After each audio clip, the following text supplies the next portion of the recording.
So I'm thinking from this angle right here, right? And if I'm biting this way, right, the angle's coming up here and the force is going through here, right? Wouldn't that keep everything going this way rather than bringing the bite like this and then all the force is getting shifted up here, right? Now you're putting pressure inward and up rather than outward and forward. And that's where the forces are going. Whether those forces in a fully grown, mature individual are going to result in actual skeletal facial remodeling is a separate, thing.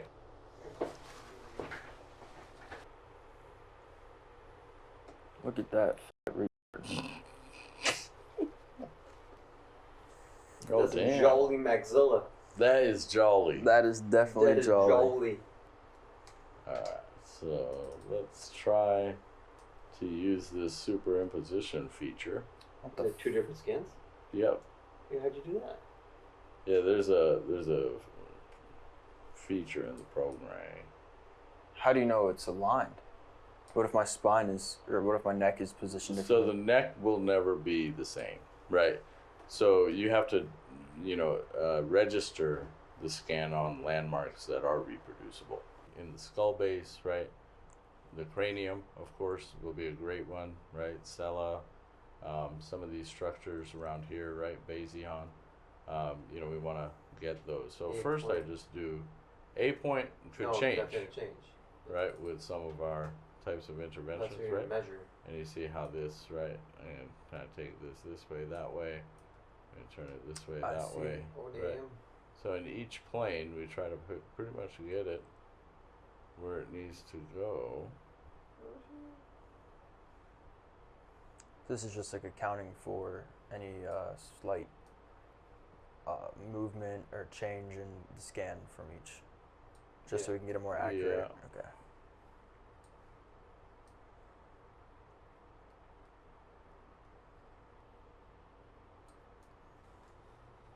Oh, it's pretty nicely registered there, right?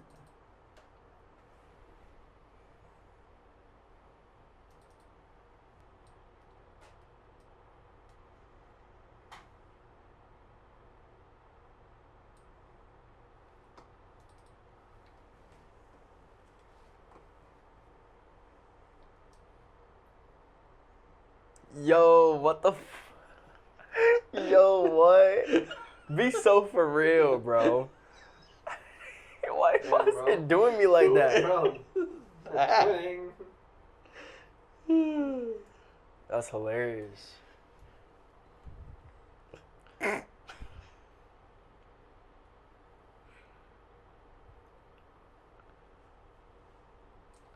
All right. So basically, so now we can kind of scroll through some of this. Let's just make sure. See, our superimposition is still a little off.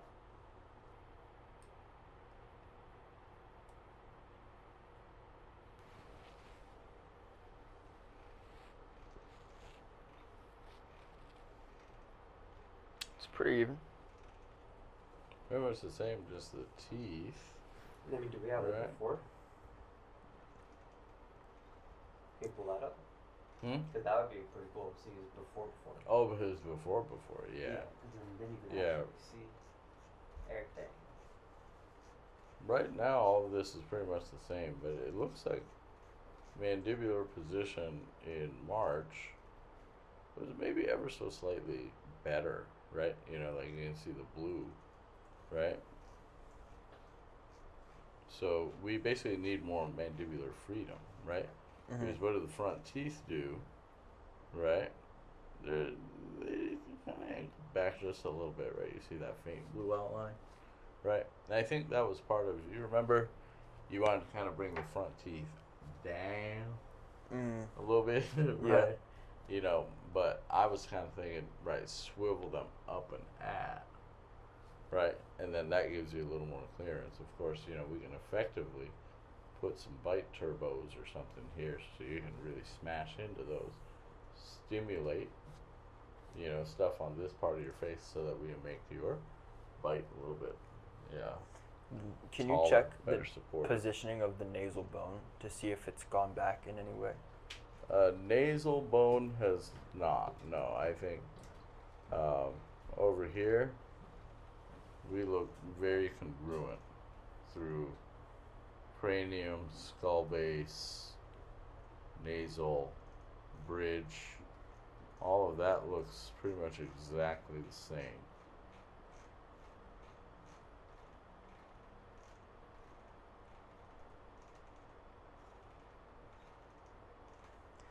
So pretty much just my front teeth just went back. Yeah. By how much would you say? And do you think that could have been because of we took the MSE out? Do you think the MSE could have been holding the holding it forward a little bit? Not particularly. Um, I think it had been what, a year and a half since we had put it in, almost maybe a year and 3 months. Yeah. Year and 3 months from the time we put it in, and you were certainly beyond 6 months of active turning, right? So no, I don't think it's because of that. I think it's because of the tooth movement, right? And so again, that at least is something easily rectifiable in most books, right? I mean, we can see a little bit of lingual translation, and that might, even just that little bit of retraction. Now, if you look at your outer facial outline, I don't see any double outline here. Like your face outline literally looks exactly the same, Yeah. right? So your face did not recede as a result of this this type of thing, but And the mandible, like just I guess I know the positioning, but the length or height or volume of the mandible hasn't changed. no, just its position.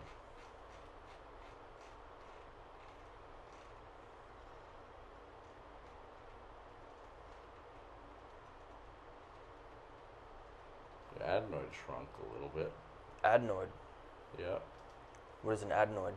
Adenoid is a group of tonsillar tissue in the upper nasopharynx behind the nose, right? It's basically a tonsil group, and you have a little bit more prominence of that tissue Now? in the pre. Oh, in the pre. Yep. Why do you think that is?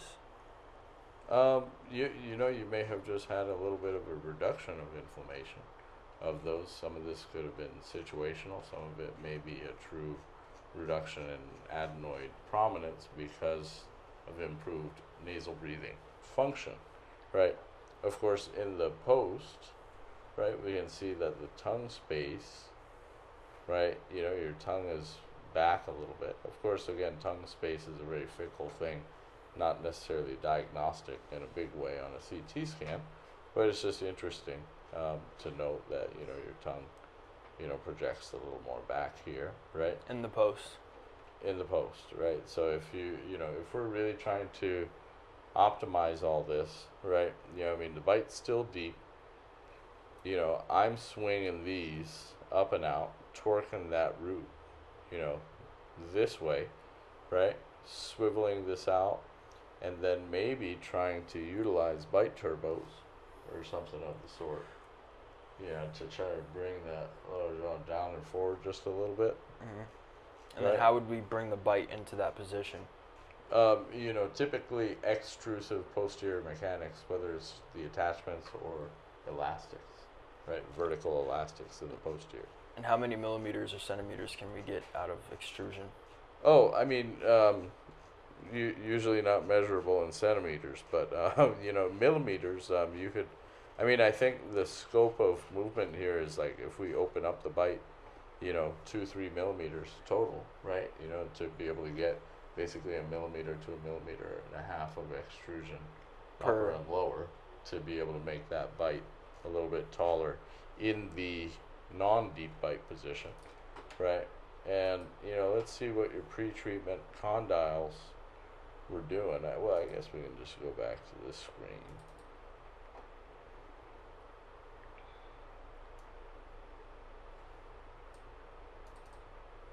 Right, and And this is also showing us mandibular position has not particularly changed a whole lot. This looks pretty congruent as well, right? But yeah, no, I see pretty clean outline, not a particularly compressed mandible.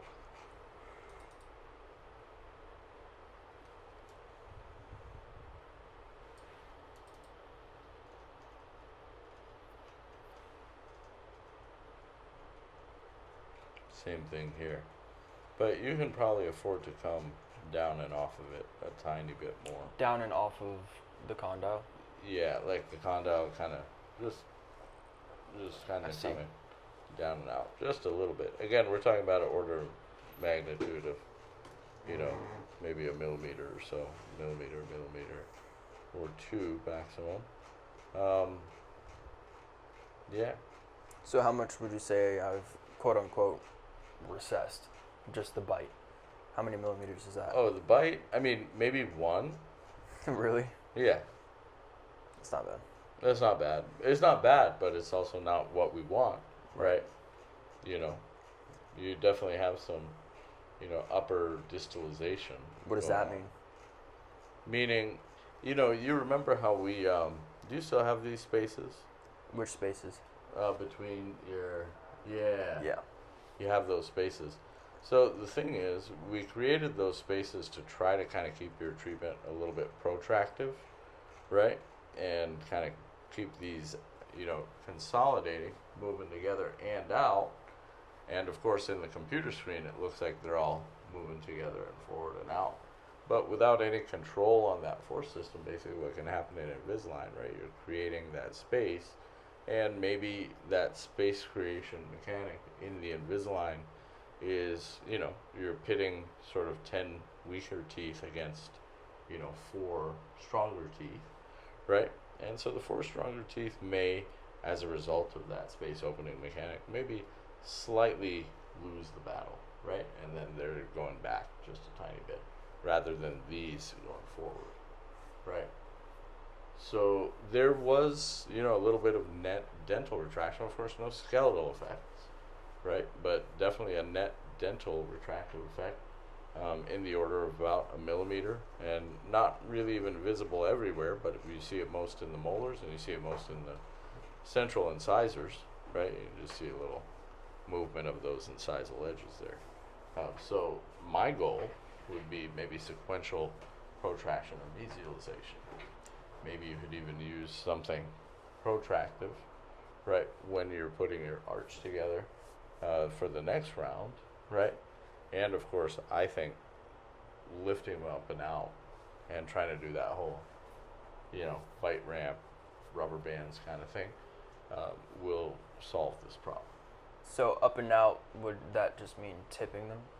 Not necessarily, well, a little bit of tip and a little bit of torque, right? A little bit of, intrusive torque, palatal root torque. And that's just Right. for the incisors, right? Yep. That wouldn't cause the bite height to decrease? No, it would actually, really what we're going for with where we intend to try to put your mandible is actually to increase the bite height a little bit, but down and forward. Of course, not clockwise bite height increase, down Okay. and back, right? Down and forward, right? So would you consider this case as a potential jaw surgery case? I mean, that depends entirely on your functional wellness related issues. My Right. nasal breathing has definitely increased, but I would say just if I'm sleeping, like I think I'm struggling. Yeah, I And mean, posture. well, you definitely have, a little bit of compressed oropharyngeal airway, right? And so, does that alone, again, that's just a static representation of a dynamic structure. In a vacuum, you're a good candidate for jaw surgery, right? You have, kind of a downslope here, going from the upper lip down to the chin, right? So, if you just brought that whole complex forward a little bit, right? I think you're opening up the airway, you're allowing for some of that, of course. A very modest variety of that is some of the orthodontic stuff we talked about, Mhm. and a more robust variety is, of course, moving the jaws out in a much more significant fashion. Orthodontically, let's say through just the teeth themselves, how much more forward could my bite become? Hypothetically, best case scenario. Well, that's a loaded question. I think without exotic sort of additions of bone and changes in ridge morphology to allow for, crazy amounts of forward movement, I think you're looking at there's, of course, clearly a millimeter translation and a little bit of, tip torque and lift, so to speak. You can get sort of a net sagittal movement at the incisal edge of, easily like 3 millimeters. Would 5 be too much? 5 might be a good amount. Yeah, What- given where your teeth are now. Good Right. amount as in like far-fetched? Well, maybe a little excessive.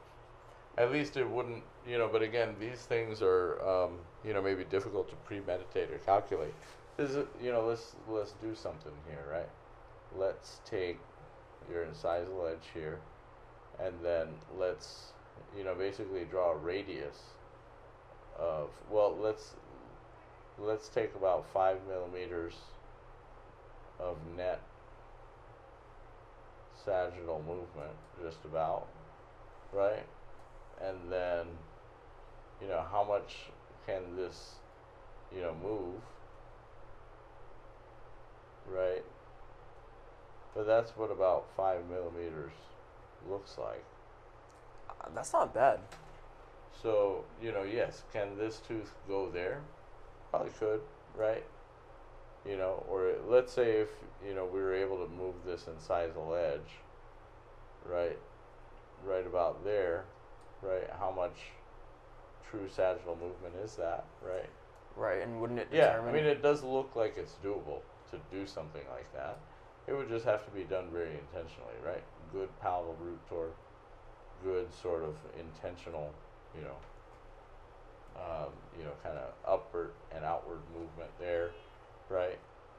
And, you do have a good smile display, so we wouldn't want to move it so far up that we're hiding your smile. But we do want to swing them up and out just a little bit so that there's a little room for mandibular, clearance. And then if, you can basically have an imaginary bite ramp or something here, well then that's a stopper for the lower jaw position. Now when the lower jaw is down to that position, right? So now what are we looking at, right? In terms of where the incisal edge is now to where we might want to put it, I guess that's not an unreasonable amount, right? 4 millimeters or so, right? So it's coming maybe 4 millimeters down and maybe 1 millimeter forward, right? So because you got a deep bite, right? So you're mostly going down and maybe a little forward, and that's essentially where we're trying to put your bite, right? And then of course as the upper lifts up and out, well, this is kind of helping bump this up and out, and the mandible's kind of tracking, shortening itself again, right? It So- feels almost as if I'm already really high up in here, Mm-hmm. and like it feels like I need to come. That's why I initially brought Well- it down, because like the length from here to the bottom of my lip seems like so small, and like now sometimes when I talk or smile, I can barely see like my top teeth. It feels like Yeah. I feel like that's not attractive. So then we would have to, if the smile display is deficient, then we have to consider that, right? So we can maybe go out a little bit, but then at what, obviously we can't just translate it out, right? We're going to run out of facial bone, If that right? were So we got to SFOT. tip it out a little bit. You can tip out and extrude, right? But then where's your mandible, right? Same So your spot mandible's in almost. quite a deep bite, right? With even more overjet. How much can we reasonably get and close the bite at the same time, right? So those are the questions, and I think we're gonna have to play with that a little bit. So would when I we be a decide candidate here. for SFOT, and then at that point, wouldn't I just do jaw surgery? I would say, yeah, at this point, because basically you got two pretty well aligned coordinated arches, and you got a compressed airway, and I think I understand, kind of some of your goals, right? And this is after expansion and protraction, right? So, obviously at the start of treatment, you're quite a bit more recessed, right? Yeah. So if we can kind of come down and out quite a bit more, I think that satisfies some of the goals for surgery. And down and out, would that be through the use of SFOT, or no? No. Well, I'm thinking more like jaw surgery. What style? SFOT doesn't necessarily look extremely high yield here. Now, it could be good for fortification purposes, right? If you're really looking at the roots here and stuff, Yeah. right? But so there's definitely some utility there, and fortunately, right? All of that.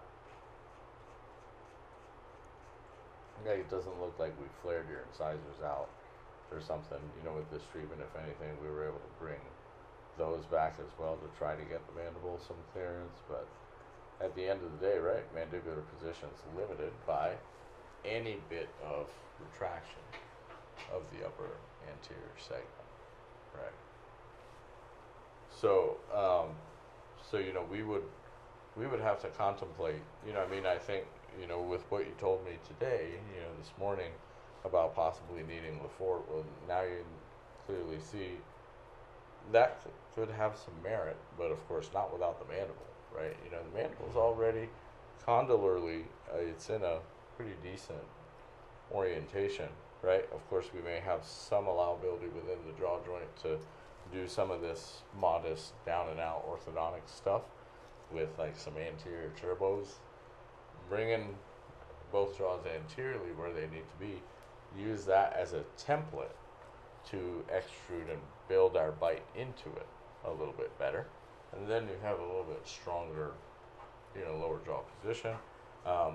But of course, that will be modest. Now, looks wise and everything, I think that would be a reasonable treatment proposition for you, right? Especially in the absence of sleep-related breathing, symptoms, right? If you're having more sleep-related breathing symptoms, or just simply take a sleep study and we see maybe some unsuspected apnea or something like that, right? Because you do have or upper airway resistance or reason to suspect it, well then, this somewhat narrow airway would be means,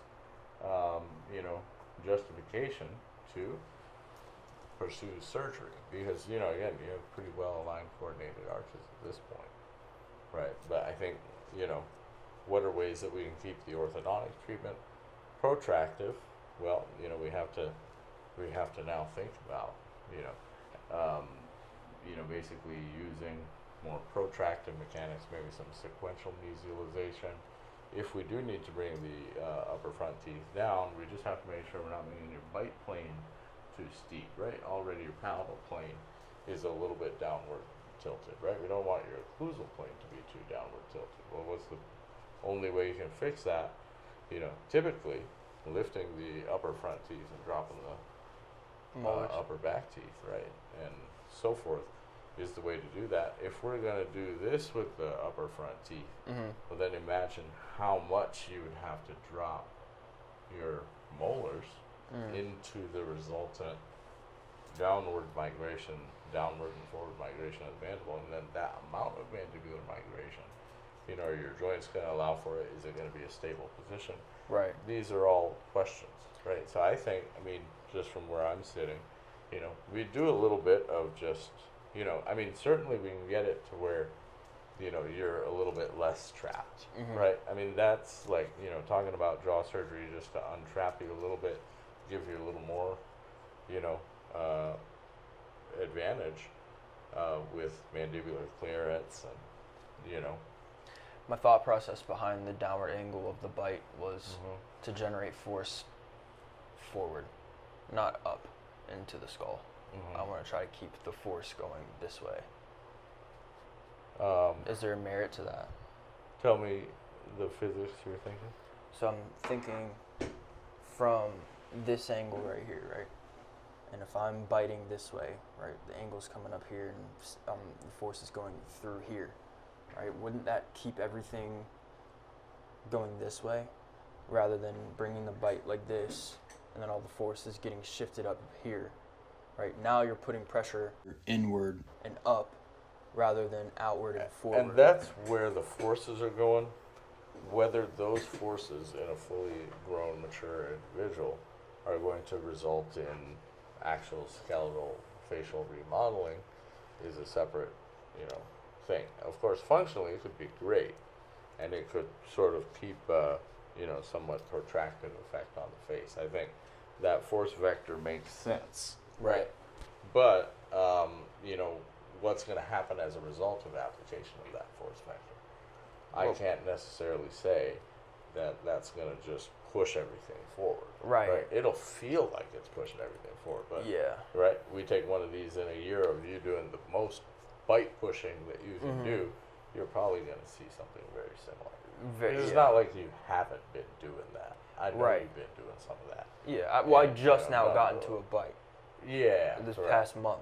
I see. So like, you know what I mean? So I'm still, it's just a hypothesis. But my thing is like, I think even if it's not just moving the whole maxilla forward, I think it has influence on sutures here and here. Like, do you think that's like true?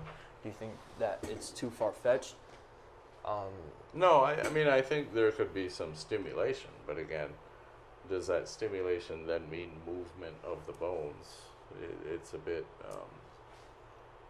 you know what I mean? Measurable movement of the bones. I'm not, I agree. I'm not going to get you see what I'm saying? Like, could you get some nice biological activity, maybe some tone, maybe some, you know what I mean? Right. Is it maybe healthy for the cells and the whole sort of facial complex to do that? Absolutely. But is it going to result in circumventing a need for, really mechanically putting this where it needs to be? Maybe not quite. I agree that the orthodontist required is required. Circumventing certain force mechanics of tooth movement for Invisalign or braces may not be feasible, but for patients fresh out of MARPE or FME, I think utilizing bite force during the short period of having weak sutures post-expansion will have a more prolific, natural, non-balloon-faced effect on the midface and surrounding structures as the force is being distributed evenly throughout the skull.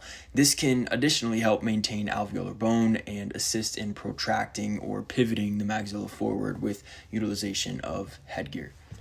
Right. And another question I have is alveolar bone. Do you think that could stimulate the growth of alveolar bone in the proper areas it needs to add maybe to the bite height or maybe to the width of my mandible? I don't know if there's any. No, that's not a thing. That doesn't happen. Okay. Not particularly. Okay. Again, not perhaps in a measurable way. Okay. Yeah. So would you say it's even worth it trying to remain in like a downward slope of a bite in a way? Even like if I wanted to get... I wouldn't necessarily build something like that so intentionally, because we know the downward slope is associated with this sort of clockwise airway negative kind of, bite plane orientation. We don't necessarily want to put you into more of that. So if I wanted to get jaw surgery, this is my last question, because I know it's fucking late. Yeah. If I wanted to get jaw surgery and I wanted to kind of bring everything, everyone wants to go up and forward, right? What if I wanted to go... So, no, the way you would do that is you would want to go,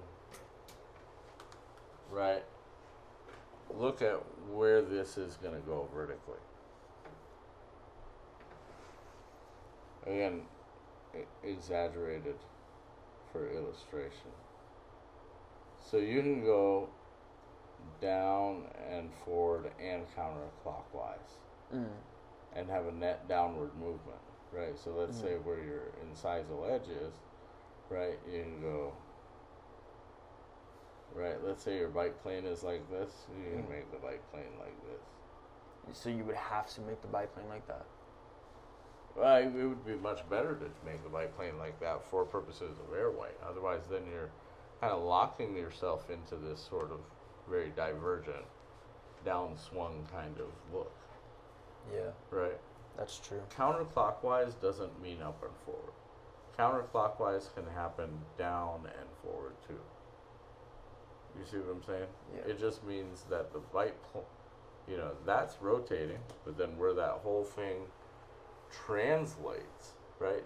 So let's say this is your bike plane, right? You can move that same bike plane forward, right? You can just rotate it and swivel about, either the anterior or posterior, right?